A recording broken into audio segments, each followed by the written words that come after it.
Já está gravando. Bem, primeiramente, todos, agradeço já de antemão aí o professor Luiz e o professor Wilson, e assim que eu convidei, toparam o convite, tá? O trabalho do aluno Marcos da Silva. Ele é um aluno do curso de especialização de informática na educação, curso que ele é disponibilizado pelo campus de Pedreiras. E aí eles têm várias turmas, todas essas turmas. E ele me procurou, né? Eu faço parte do programa, do curso de especialização, mas ele me procurou por ser professor da cidade, ele queria um orientador da cidade, e aí a gente desenvolveu esse trabalho aí com o semestre. Se eu pudesse apresentar hoje, eu teria. Bem, o trabalho é intitulado A Inteligência Artificial, seus impactos na produção. Vai ter aí 20 minutos para o show dele, né? E bem, com você, Marcos. Opa, só me confirma se está saindo a voz direito, se tá ok. Tá, tudo ok, tá chegando um pouco. Ok, dá para começar, né? Pode sim, pode ficar à vontade. Vou marcar aqui seu tempo. Pode marcar. Boa noite, gostaria de saudar a banca examinadora, colegas, convidados. Agradeço pela presença de vocês aqui na apresentação do meu trabalho de conclusão de curso, intitulado A Inteligência Artificial e seus impactos na produção científica. Eu sou Marcos da Silva Costa, como já fui apresentado, o meu orientador é o professor Dr. João Otávio Bandeira Diniz. Bom, essa apresentação será organizada da seguinte forma: nós temos aqui um sumário, onde mostra a estrutura a qual nós iremos fazer a apresentação. Então, nós vamos começar pelo problema de pesquisa, objetivos da pesquisa, metodologia da pesquisa, referencial teórico da pesquisa, resultado de discussões, considerações finais e referências bibliográficas. Bom, o nosso problema de pesquisa parte justamente da questão ética, né? Então, esse é o nosso ponto de partida em buscar conhecer e também identificar esses pontos problemáticos, justamente interligado com a questão do plágio. O instrumento, a gente sabe que o instrumento em si não é um problema, mas sim o sujeito que utiliza a ferramenta, ou seja, porque o instrumento ele não tem consciência ética ou moral. Também, quais normas serão aplicadas na utilização do ChatGPT, ou seja, quais parâmetros as instituições irão aplicar a partir da usabilidade do ChatGPT, tanto no instituto, nas redes de ensino, em escola, etc. E tal. E quais impactos produzirão nos trabalhos acadêmicos, ou seja, porque nós sabemos que a academia, não só a academia, como as universidades, preza muito pelo trabalho original, pela autenticidade, pela ética do trabalho. Então, esse é um dos problemas que nós iremos avaliar e investigar nesse trabalho. Nosso objetivo da pesquisa, nosso objetivo geral é avaliar o grau de impacto que a AI causa na produção científica, ou seja, juntamente ligado aí ao ChatGPT, ou seja, a nossa intenção aqui é buscar verificar a influência que a AI tem sobre a produção acadêmica. Nos objetivos específicos, nós vamos analisar a questão do plágio a partir do ChatGPT, ou seja, nós sabemos que o ChatGPT é capaz de produzir textos inteiros e pode haver essa possibilidade do sujeito, do indivíduo, recorrer ao ChatGPT para fazer essa produção, seja uma redação ou uma produção textual. Também nós vamos verificar as vantagens, ou seja, as possibilidades que o aluno pode ter em usar o ChatGPT e o serviço da AI, e as desvantagens da utilização dessa inteligência artificial. Isso a gente vai avaliar no decorrer do trabalho. Bom, A nossa metodologia da pesquisa, ela parte de uma pesquisa em revisão bibliográfica.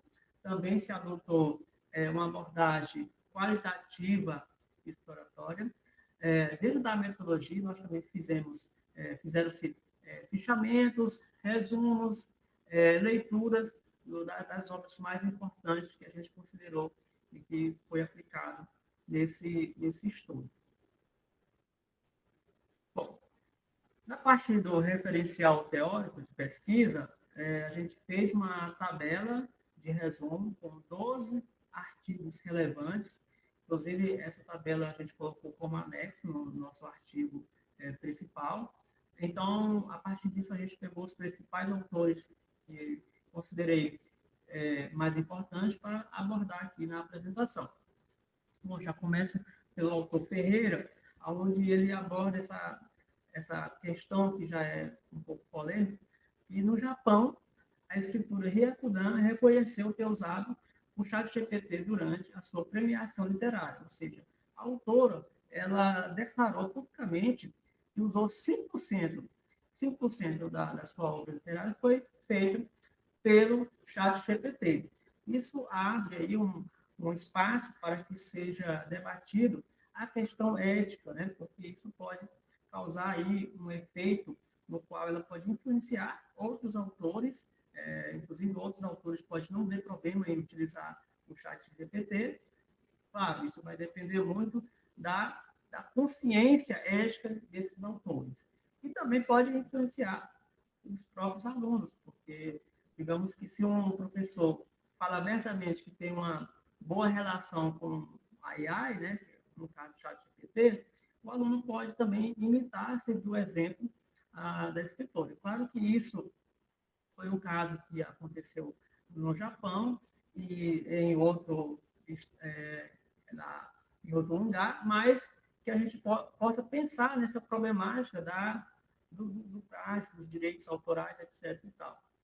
Já para Rodrigues, esse autor, ele fala o seguinte: é a capacidade de solucionar problemas tão complexos, somado ao desafio de aproximar-se à linguagem humana, sempre em discussões éticas e de direitos humanos, faz com que a mirada sobre esse assunto torne-se cada vez mais emergente.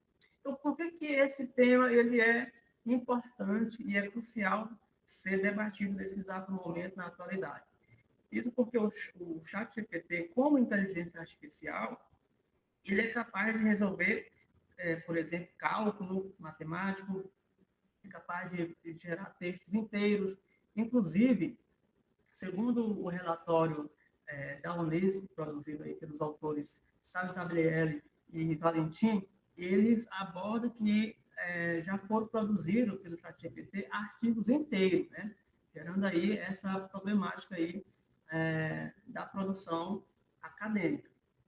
Já no campo, na categoria da vantagem de se utilizar o ChatGPT, Soares destaca o seguinte: no campo da educação, essa tecnologia destaca-se como um recurso adicional, tanto para estudantes como para professores, facilitando o ensino e a respectiva aprendizagem, proporcionando uma experiência mais interativa e dinâmica. Ou seja, essa parte aqui a gente coloca ela dentro da categoria da vantagem, que a gente pode incorporar dentro do sistema educacional, que encarar essa ferramenta como um complemento, não como uma ferramenta que vai substituir o professor, que vai demitir pessoas do campo pedagógico, que vai eliminar funções dentro ali do corpo docente. Muito pelo contrário.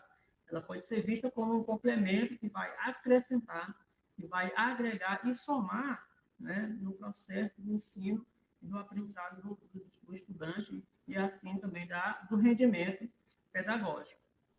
Já no campo, no tópico das desvantagens, a gente destaca que o autor Sayad, onde ele fala no seu livro, no prefácio que precede o livro Inteligência Artificial e Pensamento Crítico, ele relata que um professor pegou um estudante trapaceando com o ChatGPT. Inclusive, no próprio livro, ele aborda que o próprio aluno chegou a confessar que se utilizou do ChatGPT para produzir o texto.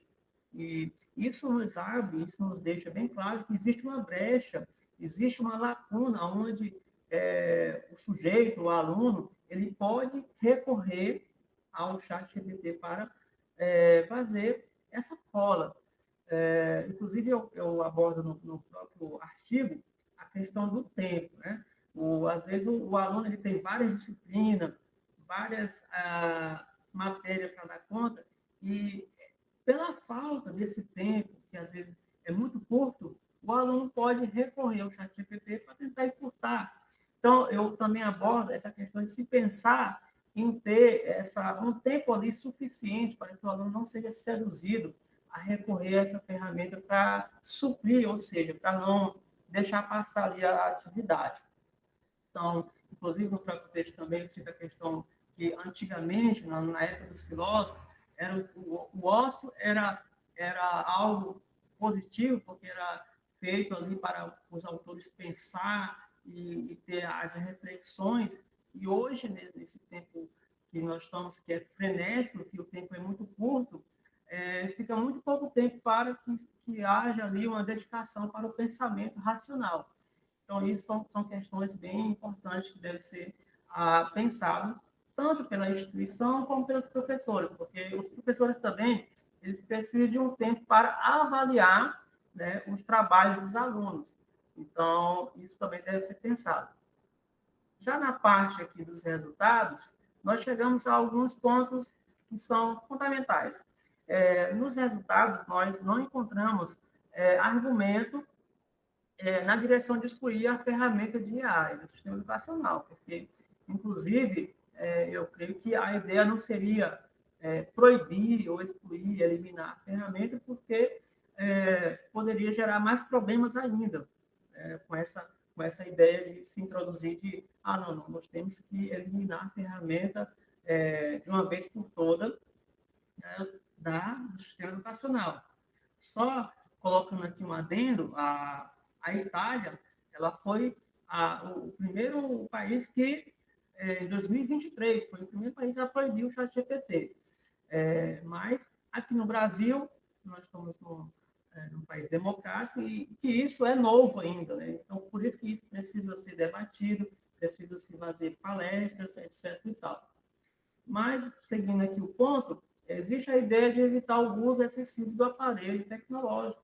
No caso, o direcionamento que os autores colocam em seus textos é o direcionamento de usar o ChatGPT de forma equilibrada, de forma moderada, né? Assim como a gente tem que moderar o uso excessivo da tela do celular, de igual forma é a mesma coisa com o ChatGPT. A gente tem que usar de uma forma consciente, equilibrada e moderada para que não seja ultrapassado os limites.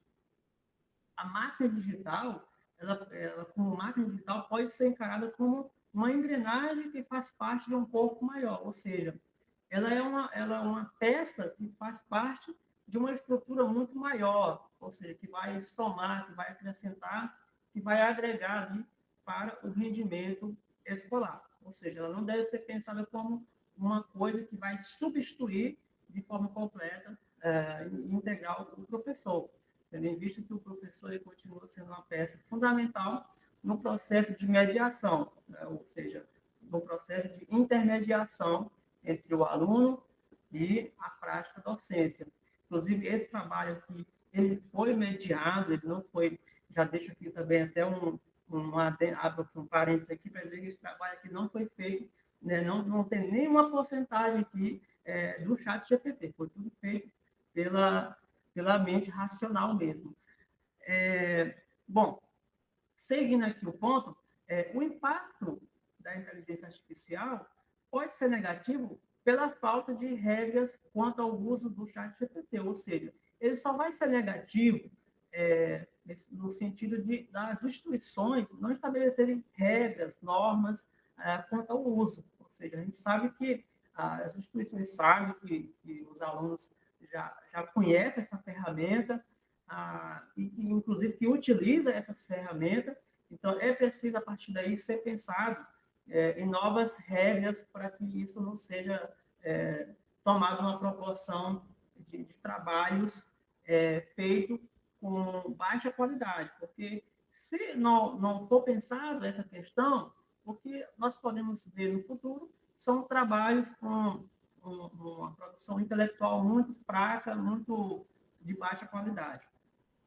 Seguindo outro ponto, para o autor de Paiva Silva, as instituições devem estabelecer mecanismo ético para regular o uso dessa tecnologia. Ou seja, as instituições precisam pensar em estratégia pedagógica, de forma a direcionar bem o aluno, a maneira correta que ele deve usar, de que forma ele pode usar a ferramenta, a não violar as normas da escrita, as normas da própria BNT, que nós já temos dentro das instituições um padrão a ser seguido. A norma da BNT ela tem que ser seguida por todas as instituições e, inclusive, esse é um ponto que deve ser discutido. Então, nós já temos uma norma a ser seguida, mas com essa adesão do ChatGPT, fica ainda um ponto complicado para os próprios professores mesmo identificar se foi feito por uma inteligência artificial ou humana. Como eu abordo no próprio texto, mesmo que o professor utilize ferramentas, né, que possam identificar o plágio, às vezes o aluno ele pode alterar os termos, ele pode mascarar ali uma parte do texto, refazer, inclusive tem aplicativo para isso, para refazer o texto, mudar a estrutura, enfim.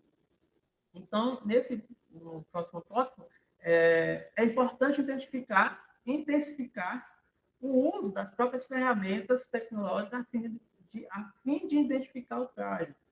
Nesse sentido aqui, agora que vai ficar, né, agora que nós, os professores, as instituições, devem buscar aprimorar as ferramentas ainda mais, a fim de identificar se os alunos estão utilizando algum meio para colar, para trapacear na produção dos seus trabalhos.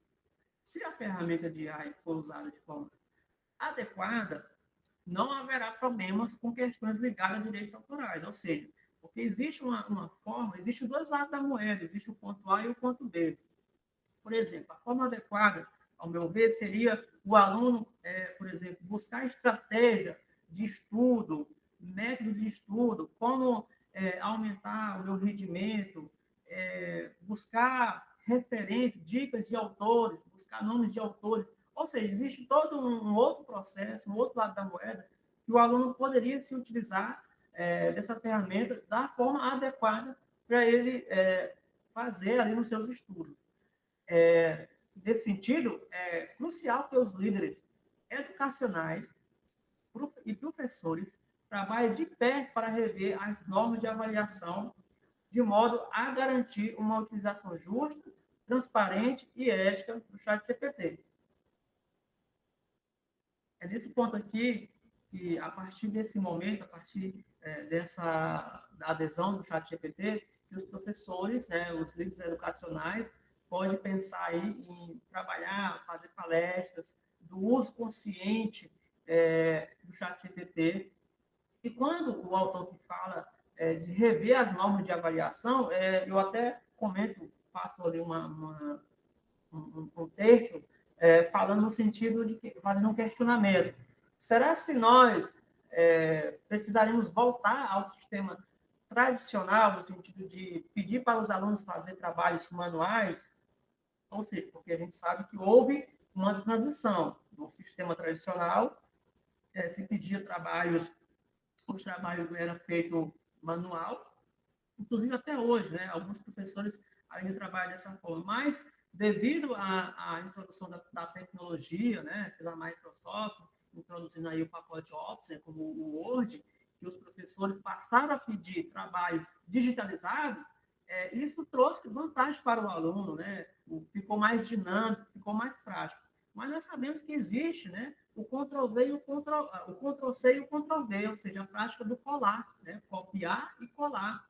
E esse é o problema que nós temos hoje. Né? Esse é o ponto mais problemático. Então, eu deixo esse questionamento. Será se vai haver essa mudança? Será que os professores vão ter que repensar na forma de avaliar o aluno, na questão da escrita? Né? Será que os professores vão voltar a pedir trabalhos feitos à mão, para que não haja essa escalada de trabalhos feitos por inteligência artificial? Então, esse é um ponto que a gente deixa como questionamento. Partindo aqui para as considerações finais. Bom, o ChatGPT ele pode nos causar espanto e insegurança pela sua potencialidade, ou seja, pelo aquilo que ele é capaz de fazer. Então, ele nos dá esse espanto, não pelo âmbito de ser uma coisa muito agressiva, muito negativa, mas pelo fato dele resolver problemas complexos, ele ser uma máquina que tem um conjunto de dados, um conjunto de informações ali e que possa nos dar qualquer resposta em minutos. Esse é o espanto, né, que o ChatGPT pode nos causar. A grande questão que eu também coloco no texto, que não está aqui por questões da estrutura do slide, é que é o seguinte: a grande problemática do ChatGPT é que as informações também que estão lá, numa linguagem neural, numa linguagem humanizada, essas informações elas estão misturadas, elas estão desorganizadas, né?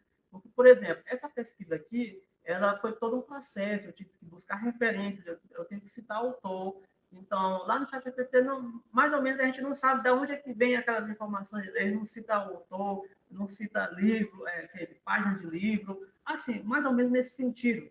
Então, esse é um ponto que a gente pode discutir mais depois da apresentação.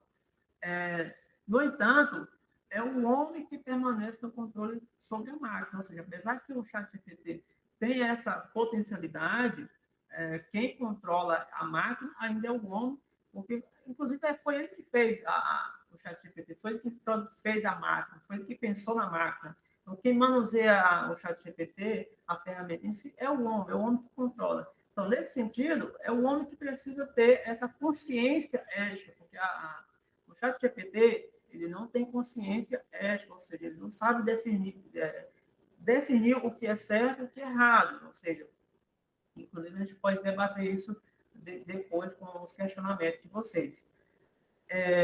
Os professores podem facilitar discussões em sala de aula sobre a ética, né? Segundo o autor de Paiva Silva, ou seja, esse é um ponto crucial que deve ser debatido em sala de aula, os professores devem reforçar isso, deve haver mais palestras nas universidades, em escolas, para que seja feito o uso consciente, adotando aí principalmente a ética, né, para que não haja aí uma escalada de trabalhos de baixa qualidade feito por uma máquina digital. As instituições de ensino precisarão discutir novas políticas educacionais, isto é, precisa rever as normas que já existem e depois precisa pensar juntamente com os professores, né, de que forma irão aplicar essas políticas, né, qual é a forma mais viável para que não haja danos, para que não venha, de certa forma, nem dar prejuízo para que não venha a ser um desfalque nem para os alunos nem para os professores. Sustentamos que a ferramenta de AI ligada ao ChatGPT não é um problema em si mesmo, ou seja, a grande problemática é o sujeito, né, que utiliza, é o sujeito que tem a consciência ética e não a máquina. A máquina em si, ela está ali apenas para obedecer comandos, né, prompt, ou seja, você coloca lá um comando e ela vai obedecer aquele comando. Então, ela não tem ali, ela em si não é um problema, eu abordo essa questão, porque, na verdade, é o interesse humano que prevalece sobre aquilo que ele está pedindo para o ChatGPT, ou seja, é o sujeito humano que tem a consciência, ele que tem que saber se o que ele está pedindo é adequado, é ético ou é antiético. E, por fim, é por meio do desenvolvimento de uma consciência ética entre alunos e professores que passaremos a usar a ferramenta de AI da melhor maneira possível, sem prejuízo à produção do conhecimento científico.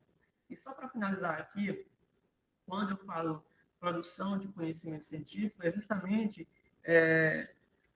pegando lá os elementos fundamentais que é exigido pela própria academia, pelo próprio campo acadêmico, que é autenticidade, originalidade e integridade ética. Né? Então, com essa possibilidade da introdução do ChatGPT no sistema educacional, a gente fica com aquele receio. Eu creio que pode haver esse receio, como houve esse receio, como, por exemplo, lá na Itália, de haver um enfraquecimento, porque já não é fácil se produzir um trabalho original, inédito, pensar e ter um trabalho ali autêntico.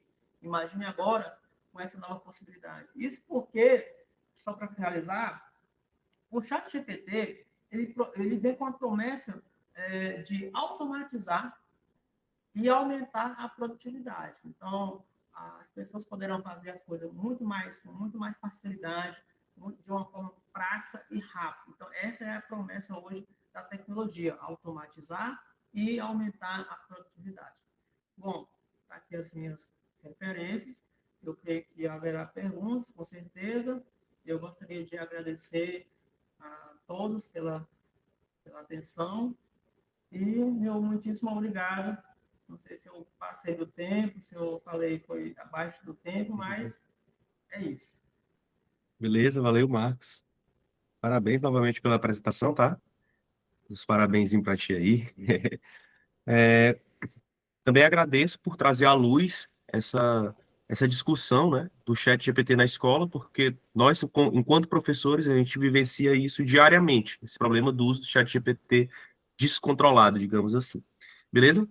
Assim a gente encerra a primeira parte, que é a parte da tua defesa, e a gente passa para a parte dos examinadores, tá? Eu vou passar, como o Luiz é da área de IA, vou deixar ele por último. Eu vou começar com o professor Genilson, tá bom? O professor Genilson dá as considerações dele aí. Professor, fica à vontade, o Marcos é seu. Boa noite, Marcos. Boa noite a todos. Bem, eu vou começar fazendo umas observações sobre a tua apresentação e também sobre a escrita do trabalho. Em relação à escrita, o texto está muito bem redigido, pelo que eu observei. Alguns pequenos errinhos ortográficos, assim, questão de letras, ou palavras, ou a letra maiúscula no lugar errado, mas pouquíssimas coisas, tá? Isso aí posso até mandar depois, ou então avisar o João. Posso mandar o PDF com as marcações. Sim, perfeito. Assim, pouquíssimas observações em relação a isso. Então, vou falar mais mesmo sobre a tua apresentação, que demonstrou muito domínio de conteúdo, tu te aprofundou bastante no assunto. Isso é importante, né? Você apresentar algo que você realmente fez e você demonstrou para nós que você se aprofundou nesses artigos que você leu, no teu trabalho, no tema do teu trabalho. Então, foi uma apresentação muito, muito legal, muito bem explicada. Então, tu tá de parabéns em relação a isso. Então, eu só tenho mesmo a te parabenizar pela apresentação, pelo teu trabalho. Já submeteram para publicação esse artigo? Ainda não, ele vai ser publicado. O Polo vai publicar vai ser publicado em forma de e-book. Só que aí eles estão esperando os demais alunos fazer a apresentação do artigo para poder juntar. Entendi. Então, é um tema bastante atual, um tema interessante, novo, que faz parte do nosso dia a dia, como o João falou. Eu tenho, assim, é um tema que ele é muito controverso, né? Eu, por exemplo, às vezes eu digo para os meus alunos, quando estão com dúvidas em alguma coisa, procura aí no chat GPT. Falo isso para os meus alunos. Então, a gente tem que saber, como você falou, usar a ferramenta, usar o chat GPT como uma ferramenta adicional de aprendizado, mas que não vai substituir a mente humana. É importante que o aluno faça as suas pesquisas, mas quando fizer a pesquisa ali no chat GPT, não simplesmente faça o Ctrl+C ou Ctrl+V. Mas que ele consiga aprender, consiga extrair conhecimento a partir da pesquisa que ele está fazendo. Então, nós usamos, até para fazer pesquisas. Eu estava indo para uma outra cidade, eu queria saber localizações, eu fui no ChatGPT e me auxiliou bastante em relação a locais que eu queria encontrar. Então, é importante hoje, a gente não consegue fugir disso. Na verdade, eu acho que o ChatGPT é apenas a ponta do iceberg. Muita coisa maior ainda vem por aí pela frente e que vai mudar até conceitos. Eu acho que futuramente esse conceito de plágio aí, ele pode ser até alterado. Porque a gente já está vivenciando isso muito em tudo.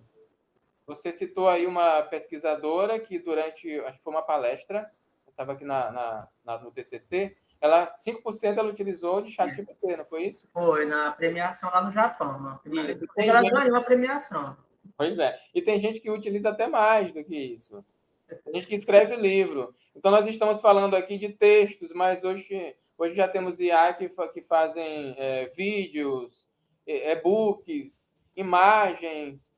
E isso é apenas o começo. Muita coisa ainda vem pela frente. Então, gostei muito do tema, porque ele é atual. E, claro, se é um tema tão atual, né, de 2022 para cá, nós temos referências também muito atuais. Então, eu só tenho a te parabenizar pelo texto e também pela apresentação, pelo trabalho. Parabenizar também ao professor João pela orientação. E é isso, cara. Parabéns. Valeu, professor Genilson. No final aí eu dou um compilado aí de tanto da apresentação dele quanto as falas de vocês, tá? Vou logo passar pro Luiz, que eu sei que já é 7h30, vocês querem jantar, né? Luiz, pode ficar à vontade, agora o Marcos é seu. Pronto. Quero primeiramente aí, né, agradecer o convite do professor João, né, também do Marcos pela qualidade do trabalho, né, agradecer a todos aí que estão participando. Assim, é um tema bastante atual, né, a gente que é educador, a gente sabe o quanto que a gente tem que ficar falando com nossos alunos, né, durante as aulas, durante as atividades, para poder utilizar em prol específico, né, não de fato fazer esse Ctrl-C, Ctrl-V, né. E acho que não só o ChatGPT, como outras ferramentas de IA, né, que são essas IA generativas, está aí bem atuante, vai ser algo que a gente vai ter que contornar, tentar usar pelo bem, né, ver as desvantagens, e é isso, né. Assim, eu trabalho em relação ao artigo, né, dei uma lida aqui, fiz algumas anotações pontuais aqui, acho que depois posso passar para o João. Está bem escrito, acho que está bem redigido aqui. Eu fiquei até curioso, assim, você fez no LaTeX, você fez no Word, como é que você fez essa digitação desse texto, como é que foi essa elaboração? Você foi em quê? Se foi num editor de texto, se foi no LaTeX? Foi no Word mesmo. No Word mesmo? Ah, legal. Ficou bem formatado assim, bem arrumadinho. Porque, na verdade, essa estrutura aí é o polo que dá para a gente também, né? Tanto a estrutura do próprio texto, do artigo em si, quanto do slide. Sim. Ele já entrega toda a gente fazer a montagem. Legal. Deixa eu ver outros pontos aqui. Eu vendo aqui do artigo, eu vou focar no artigo, depois eu volto para a sua apresentação, né? Eu não sei se é interessante abrir o artigo aí, você poderia abrir o artigo para poder... Tem, além das partes pontuais, tem algumas coisas que eu queria uma discussão, tirar algumas dúvidas. Você pode abrir. Não, tô dizendo que tu quer projetar, né? Eu posso projetar ou ele projeta? Pode sim, tu projeta. Acho que fica mais fácil. Pronto, beleza. Quer dizendo, desce, sobe, melhor tu.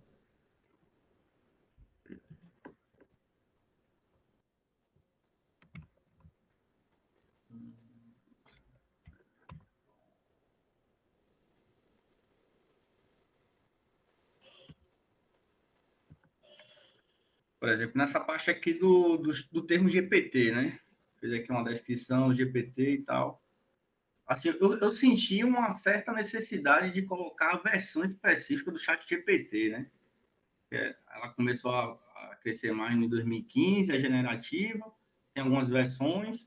Eu senti falta dessa versão, assim, se é a 3.5, se é a 3, se usa um pouco da 4, talvez um pouco aqui no texto, talvez um pouco ali na tabela. Eu não sei se nessa revisão da literatura, tem, às vezes os autores não deixam muito claro, né, qual é a versão que ele está avaliando, que ele está discutindo.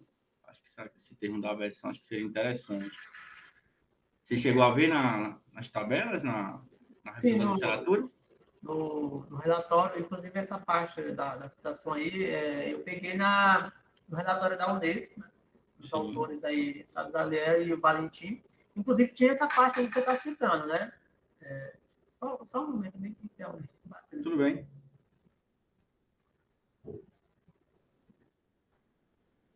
Eu estou numa apresentação bem aqui, ó, cara. Não posso abrir, não. Porque eu estou exatamente na apresentação. Até não vi, pô. Mas eu não vou olhar fechar, não. É porque eu estou na apresentação, não posso.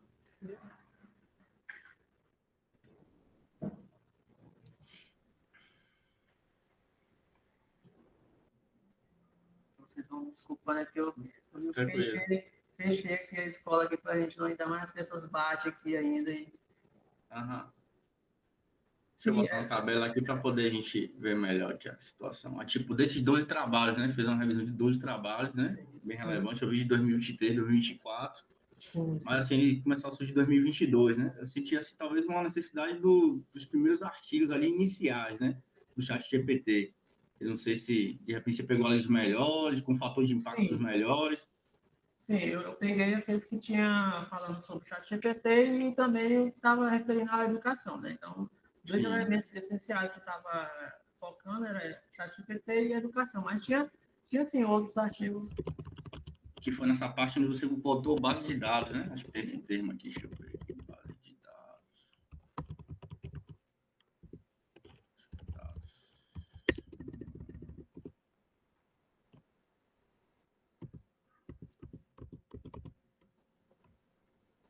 Que foi essa parte aqui, né? Onde você pesquisou, né? Sim. Google Acadêmico, Revista Fórum, Biblioteca Gênesis. Talvez aqui colocar os termos das palavras-chave, talvez deixar um pouco mais claro aqui as palavras-chave que você fez a busca, né? Talvez eu pudesse colocar aqui essa parte da metodologia aqui, ó, né? Colocou aqui a base onde foi pesquisado. Talvez adicionar essa informação. Mas aí são pontos que você conversa com o orientador, né? Para ver a necessidade de estar colocando. Certo. Teve outra situação que você falou da BNT aqui, falou também da apresentação. Realmente é algo que a gente pesquisa, né? E tem essa... Não é claro, né? Tem essa dificuldade de achar isso. Eu queria que você falasse mais um pouquinho da sua experiência nessa parte da interação do ChatGPT relacionada a referências bibliográficas. O que foi que você percebeu, assim? Como é que é a pergunta? A interação? A pergunta é a sua experiência na interação em relação ao ChatGPT, por exemplo. Eu quero artigos voltados para X assuntos do ano tal, né? Fazer tipo uma pergunta direcionada a referências bibliográficas no ChatGPT. Eu queria que você comentasse um pouquinho da experiência em pesquisar um determinado assunto e buscar referências bibliográficas no ChatGPT.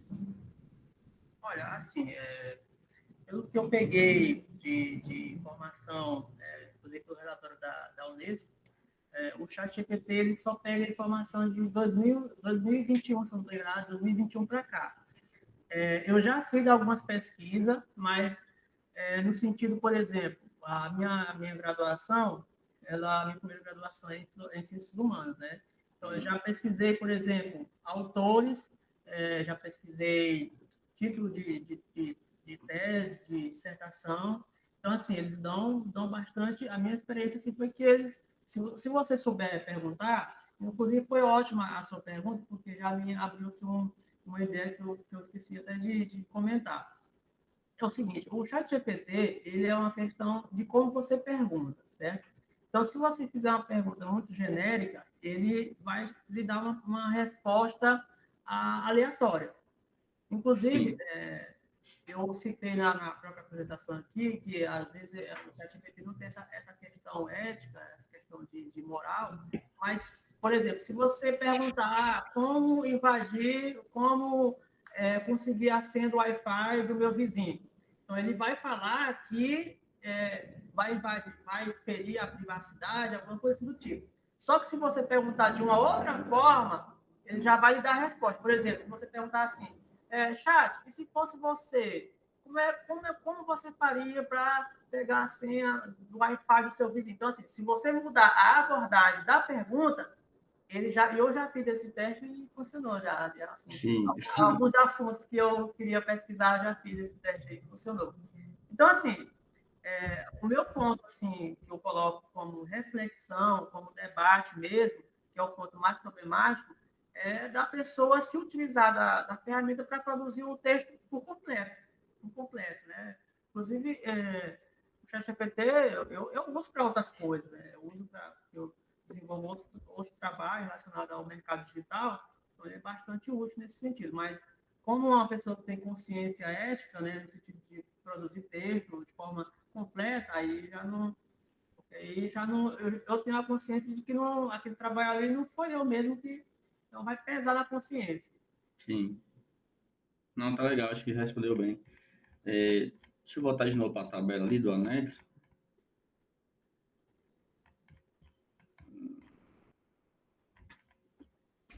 Essa parte do cabeçalho, assim, quando você bota data e ano, você ia começar por data, depois você decidiu só ano? Como é que foi essa... coisa para depois corrigir nele, né? Coisas pontuais. Sim, sim. É porque eu me baseei por uma outra tabela. Na tabela, beleza. Talvez essa parte de resultados aqui pudesse ficar uma largura um pouco maior, né? Achei um pouco muito apertadinha aqui resultados, mas é questão de visualização, pode dar uma melhorada. Eu acho que em relação a artigos são mais coisas pontuais, acho que aí tá tranquilo. Queria saber também um pouco essa parte nicho, né? Sempre quando a gente tem esse problema, né? Essa questão ética, né? E aí a gente pensa em como a gente pode estar resolvendo, como é que a gente pode estar observando. E também usar as ferramentas ideais, né? Eu queria saber de você por que a escolha, de fato, de usar o ChatGPT e de não ter utilizado outras ferramentas, porque você escolheu o ChatGPT propriamente. Bom, eu escolhi o ChatGPT porque desde a época que foi lançado, eu gosto muito de acompanhar pelo YouTube, então eu já vinha assistindo os vídeos no YouTube, as pessoas ensinando como ganhar dinheiro com o ChatGPT, eu ficava até curioso como é que as pessoas ganham dinheiro com o ChatGPT, e eu ficava pensando que era uma coisa assim, eu não entendia. Eu fui buscar a fundo, fiz uma conta no ChatGPT e vi essa possibilidade do ChatGPT criar texto. Inclusive, eu mesmo fiz esse teste, né? Me dê um tema aqui. Por exemplo, o pessoal, eu tenho uma outra sub-área, né, que eu posso dizer assim, do mercado digital, é que a gente, por exemplo, se você vai fazer uma descrição de um produto, você pode chegar lá e pedir, me dê uma descrição do produto X, faça uma cópia de venda, ele vai te dar. Então, como eu também já venho do campo acadêmico, e eu já vi, e essa sua pergunta aí foi fundamental, porque uma das coisas também que fez eu fazer esse trabalho sobre esse tema, porque eu já vi alunos, né, de algumas escolas falar que já usou o ChatGPT. Já vi alunos conversar. Assim, as minhas conversas sempre assim, eu vou conversando, aí parece que a pessoa se abre e confessa que realmente. Eu nunca vou direto, né? Eu vou falar no ChatGPT. Aí já teve pessoas que já me falaram que usavam, né? Aí eu comentava, isso aí é problemático, tal, não é bom usar assim e tal. Então, assim, foi essa questão, né, de já usar a ferramenta, ter o conhecimento sobre ela, e também relatos de alunos que já me falaram que usam o ChatGPT. Se você for fazer uma pesquisa aí qualitativa, ali, uma pesquisa de campo ali, fazer nas universidades, nas escolas, eu creio que existe uma porcentagem bem considerável de alunos que usam, né? Sim, com certeza. Eu acho que assim, o que eu perguntei, acho que está bem claro aí, né? Você conseguiu definir bem as situações, respondeu bem. Também, assim como uma pergunta do professor Genilson, né? Queria também saber os passos que você pretende para submeter esse artigo, né? Já que está em nível aí de pós-graduação, né? Especialização. Tem esses do próprio Educomp, né? Educomp, que você relatou que poderia estar enviando dentro do IFMA. Submissão de artigo, o que é que você pretende? Sim, o próprio Polo, o coordenador falou que vai ser publicado em formato de e-book. E-book, Um certo. capítulo, Formato né? e-book. Vai ser vários capítulos. Entendi. Vai ser puxado pela instituição, a gente não vai pagar nada. Aham. Inclusive, assim, eu acho que também você estranhou do artigo ter ficado dessa forma, né? A questão do anexo. A gente tentou colocar essa tabela junto com a metodologia, mas ficou muito denso, né? Ultrapassou, porque o limite de páginas só é 15 páginas. Então, por isso a gente preferiu, com a orientação do professor João Otávio, preferiu colocar como anexo, para não ultrapassar o limite. Inclusive, ficou as 15 páginas certinho, né? O conteúdo em si. Uhum. Assim, olhando assim por alto, a gente também poderia pensar em outro tipo de submissão, né? Sei lá, eu pensei nessa... Deixa eu pegar aqui rápido. Tem essa revista aqui, ó, de Informática na Educação, Teoria e Prática. Temos também uma revista, eu posso passar o link depois para vocês aí. Só revista base... Pode falar. Você está citando essas revistas aí, o nosso coordenador falou uma coisa interessante, que ele falou que os nossos artigos, que já foram apresentados em tudo, só pode ser publicado lá como e-books se ele não tiver sido publicado em outras revistas. Então, no nosso caso, a gente não pode publicar eles ainda em outros, a não ser que pode depois, né? Não sei como sim. Não, aqui só são sugestões, né? Acho que idealmente se mandar pelo e-book, né? Caso não seja aprovado, né? Precisa de alguma revisão, se queira mandar em outro lugar, aí você pode ter outras possibilidades. Ou você pode compartilhar com esses links. Só uma pergunta, é pago ou é grátis para publicar? Teria que estar dando uma observada, mas essas normalmente do SBC são gratuitas, mas é bom dar uma observada. Sim. Aqui eu recebo uns convites aí de outros artigos que eu tenho aí, a maioria é R$800, que Sim, tem algumas que são pagas, é verdade. Se for internacional, paga em dólar, né? E é em dólar. Fica bem custoso. Tem algumas conferências também bacanas, né? Mas também algumas tem que pagar inscrição, outras não pagam inscrição, mas tem a questão da viagem, né? Hospedagem. Tudo isso gera um certo custo aí, né? Quando a gente pensa na pesquisa em termos de conferência, né? E a gente acaba migrando um pouco na revista, onde a gente consegue submeter nosso artigo, né? Não vai ter apresentação de fato, mas você vai estar contribuindo de forma em revista, né? A sua pesquisa aí. Eu acho que eu me despeço por aqui, né? Quero agradecer mais uma vez aí ao professor João, né? Ao Marcos pela excelência na apresentação, né? Pelo artigo, pela apresentação. Acho que ficou bem claro aí esse tema tão atual, né? Que envolve diversas áreas, não só a área de educação, né? A gente focou a educação, mas qualquer outra área, empresarial, área de negócios, né? Área da medicina, outros tipos de áreas aí. Até o rapaz ali que vende um vendedor ambulante, né? Ele pode usar um chat GPT para saber forma de vender o produto dele. Então, assim, é uma área, é um tema que está bem atual, que até um leigo ali faz uma breve pesquisa, né? Via prompt, consegue ter respostas, né? O objetivo é esse, ter uma resposta, como se fosse um dicionário, né? O Dash é pequeno mesmo, procura no dicionário. Então, é algo que a gente tem aí a utilizar em prol de benefício, né? Parte positiva.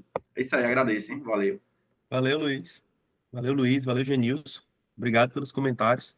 Aí depois eu pedi para vocês mandarem o PDF para eu poder mandar para o Marcos, para ele fazer todas essas sugestões aí, esses errinhos que passaram despercebidos. Beleza? Eu vou criar outra sala para a gente discutir a nota dele. Mas antes de mandar, eu vou falar brevemente aqui, né? Falar do Marcos brevemente, para eu não ter que falar só para vocês, eu vou falar para ele também, para o público. O Marcos mesmo me procurou, ele conversou com algum aluno do campus que me indicou para orientar ele. E aí, prontamente, ele foi lá no campus, a gente bateu um papo, eu falei que era da área de IA, mas a área que eu sou de IA e o professor também, Luiz, é de IA, é a área técnica, né? De como produzir uma IA. E aí, no caso do Marcos, não, era bem específico para a educação. Tanto é que quando a gente olha para os artigos que ele pesquisou, para os diálogos que ele trouxe, para as discussões que ele trouxe, eram todas voltadas para a educação, né? Não era uma parte mais técnica. Tanto é que o Luiz perguntou assim, o GPT 3.5, o 4 e tudo mais. Essa é uma parte mais técnica, porque o chat GPT ele é construído por um algoritmo chamado de GPT, mas isso já é algo bem técnico, né? É uma transformer, tu citou aí, né, no texto e tudo mais, mas a gente entra uma parte bem mais técnica. E o Marcos, não, ele foi bem para a parte de educação, e aí ele fez os diálogos muito bom, Assim, meus parabéns pela apresentação. A gente estava um pouco preocupado com a apresentação, de passar o tempo, passou, né? Mas não tem problema, foi tranquilo. Beleza? O importante é que você conseguiu passar todo o seu conteúdo, conseguiu fazer isso com êxito, com mérito, né? Você fez isso com bastante segurança. E é uma das coisas que eu falo. Quando a gente apresenta com segurança, mostra ou que a gente sabe enrolar muito bem, ou que a gente fez o trabalho, né? Que é o teu caso. Então, meus parabéns novamente, tá? A gente vai entrar em outra salinha aqui, eu já criei a sala. Aí eu peço para que vocês fiquem com o microfone desligado aqui ou saiam, tá, Luiz? Luiz e Genilson. Vocês saem dessa, entram na outra e depois a gente retorna. Eu já tô lá na outra. Aí quem tiver por aqui fica em silêncio, porque eu vou continuar na sala, tá?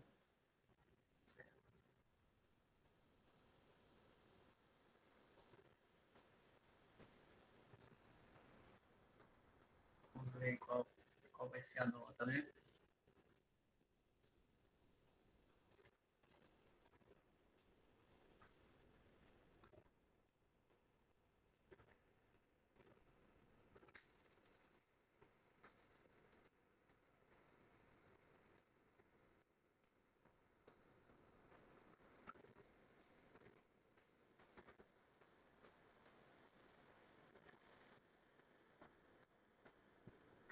Vai na fé.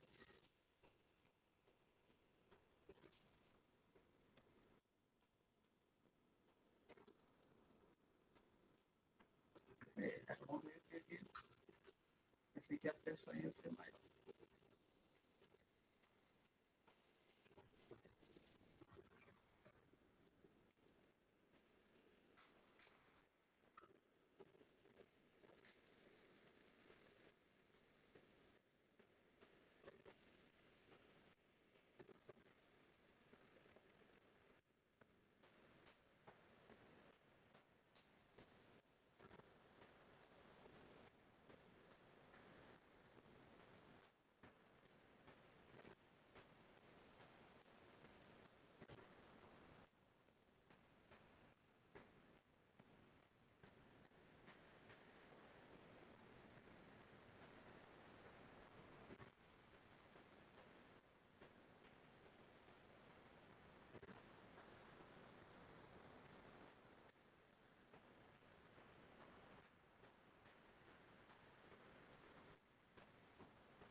Vou esperar eles dois voltarem ali. O Genilson voltou já. Pronto. Beleza. Bora aqui, né? Deixa eu ler aqui para ti a ata. Depois de muita briga, né? Muita discussão entre a banca e o orientador. Bem, no dia 2 de outubro de 2024, às 19 horas, ocorreu a banca de defesa intitulada A Inteligência Artificial e seus Impactos na Produção Científica, do acadêmico Marcos da Silva Costa, do curso de especialização em Informática na Educação do IFMA, Campus Pedreiras, sob minha orientação, professor João, e sob os examinadores Genilson e Luiz Otávio. Depois de muita luta, né, a sua nota alcançada foi 9,83, sendo considerado aprovado pela banca. Meus parabéns novamente, Marcos. Tá?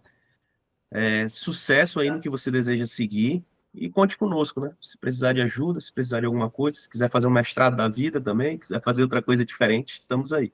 Os parabéns, cara. Vou preencher a ata, vou te mandar para a pessoa que tem que mandar, beleza? E sucesso. Se quiser dar suas palavras aí, pode ficar à vontade. Sim, sim. Não, novamente, aqui só para finalizar, né, eu gostaria de agradecer aí o aceite aí, principalmente o professor João Otávio, como ele mencionou no início aí. Eu já consegui esse contato já nas últimas horas ali, porque o nosso polo do Campo de Pedreira, eles disponibilizaram vários orientadores, né? Como ele falou, eu preferi o orientador aqui mais perto aqui da minha cidade aqui, mais próximo. E isso foi muito bom, né? Para a gente ter um contato melhor e não ter muito trabalho no processo de fazer o artigo, né? E esse tema foi bastante relevante para ser trabalhado e só quero agradecer. Conheci também o professor Genilson, Luiz Otávio, inclusive eu compartilhei aqui o cartaz e teve uns colegas minhas aqui que falou que conhecia vocês. Assim, foi meu professor. Inclusive, tem uns amigos aí que estudaram aqui que falaram que foram todos os 3 professores dela, né? Foi a Mariana, e ela terminou já. Então, assim, é muito bom ter essa interação. Eu espero continuar mantendo contato com vocês, estabelecer o que o pessoal chama de network, né? Que é o contato aí. E isso é muito bom, porque a gente vai precisar.